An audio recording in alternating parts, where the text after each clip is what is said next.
5 August হয়েছিল ক্যাম্পাসে ক্যাম্পাসে ছাত্রলীগের দৌরাত্ম্য অপতৎপরতার কারণে শিক্ষক নামের তারা যে অভিভাবক, সেই অভিভাবক সুলভ আচরণ তারা করতে পারেনি।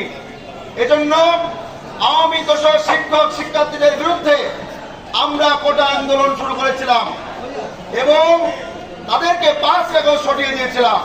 কিন্তু 5 আগস্ট পরবর্তী সময়ে আমরা চেয়েছিলাম ফ্যাসিবাদ মুক্ত ক্যাম্পাস, যে ক্যাম্পাসে কোন ফ্যাসিস্ট শিক্ষক শিক্ষার্থী কর্মকর্তা কর্মচারী থাকবে না। কিন্তু আমরা বিপ্লবের অভ্যুত্থানের 8 মাস পর দেখছি ক্যাম্পাসে ক্যাম্পাসে এই সন্ত্রাসী শিক্ষকরা আবারও সোচ্চার হয়ে উঠেছে। ফ্যাসিস্ট আবার শেখ হাসিনা হয়ে ওঠার চেষ্টা করছে।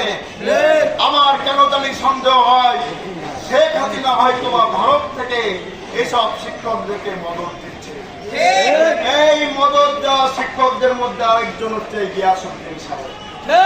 তার দপ্তরে গেলে তিনি অসন্তুষ্টি প্রকাশ করেন, শিক্ষার্থীরা তার দপ্তরে গেলে বের হয়ে যান, কত বড় বাতলে নদী এই লোক, এই লোককে পদত্যাগ করতে হবে, কোনো অপশন খোলা নেই। এমন প্রশাসন আমরা চাইনি, যা চাইনি তাই উনি বাস্তবায়ন করেছেন, সুতরাং ওনাকে আমরা চাই। ভালোই ভালোই রেজিস্ট্রার অফিস ছেড়ে দিয়ে নিজের ডিপার্টমেন্টে ফিরে যান, আগে যা করতেন তাই করেন।